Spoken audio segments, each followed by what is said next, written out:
नमस्ते बच्चों। तो बच्चों, आज हम समरूपी भिन्नार्थ शब्द यह व्याकरण का हिंदी का अभ्यास करने वाले हैं। अभी समरूपी यानी एक जैसे दिखने वाले शब्द, भिन्नार्थ यानी समान शब्द है लेकिन उसका अर्थ क्या है, अलग अलग है यानी भिन्न है।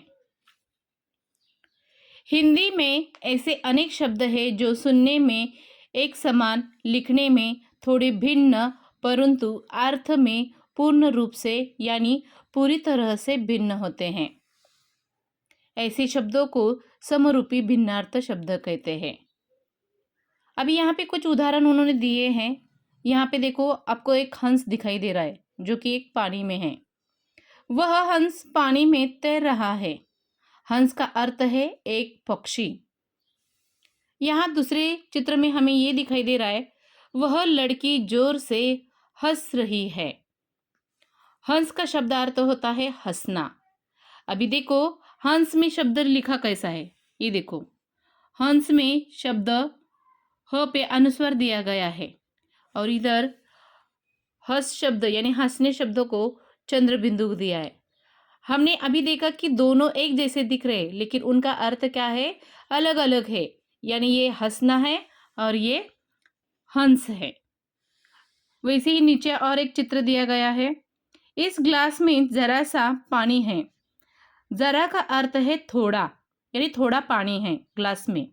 अभी दूसरे चित्र में हमें दिखाई दे रहा है, दादी जी को जरा सा आ गया है। जरा का अर्थ है बुढ़ापा। देखा, शब्द एक जैसे दिख रहे हैं लेकिन उनका अर्थ क्या है, अलग अलग है। यानी यहाँ पे जरा शब्द का अर्थ है बुढ़ापा और यहाँ पे जरा शब्द का अर्थ है थोड़ा। अभी देखो, हंस और हंस दोनों शब्द एक समान लग रहे हैं। दोनों में ह और स वर्ण समान है। बस हंस के ऊपर विसर्ग दिया गया है और दूसरे हंस पे शब्द पर क्या किया गया है, चंद्रबिंदु का अंतर दिया गया है।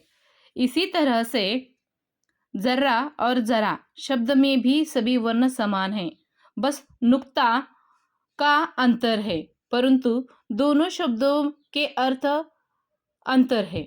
अभी देखो, नुक्ता यानी क्या। अभी ये जो शब्द आपको दिखाई दे रहा है ना, जरा, ये जरा के नीचे ये जो टिम्ब दिया गया है, बिंदु दिया गया है, उससे क्या कहा जाता है, नुक्ता कहा जाता है, जो कि इस शब्द में आपको दिखाई नहीं देगा। लेकिन एक जैसे शब्द है लेकिन नुक्ते के कारण वो जरा शब्द यानी थोड़ा हो गया और ये जरा शब्द का अर्थ है बुढ़ापा। तो कुछ उदाहरण भी हम देखेंगे। पहला है जाया यानी पत्नी और दूसरा शब्द है जाया यानी बेकार। यहाँ पे देखो, कली और उसका अर्थ होता है कलियुग और यहाँ पे कली यानी फूल का अर्ध खिला रूप। तीसरा है कुल यानी वंश। कुल यानी किनारा। देखो कितना फर्क है शब्दों में। अभी यहाँ पे देखो, बलि यानी बलिदान और यहाँ पे दूसरा शब्द है बलि, उसका अर्थ होता है बलिशाली। यहाँ पे देखो, बार यानी दफा यानी कई बार और यहाँ पे वार है, उसे दिनांक यानी जो हमारे सोमवार, मंगलवार, बुधवार आदि होते हैं वो शब्द होते हैं।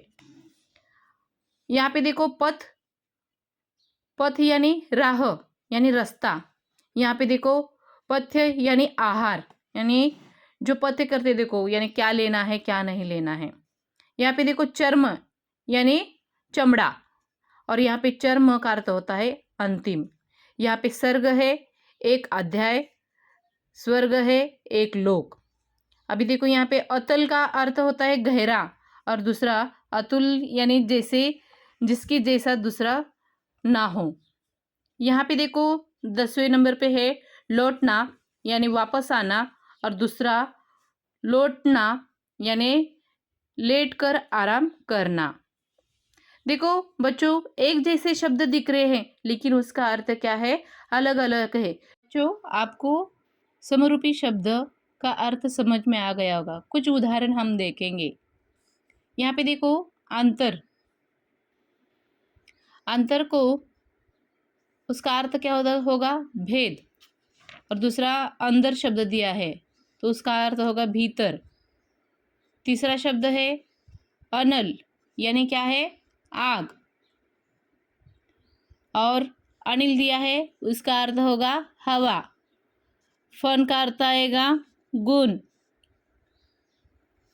और दूसरा फन है उसे सांप का फन कहेंगे। और दिन का अर्थ है दिवस, और दिन का अर्थ होगा गरीब।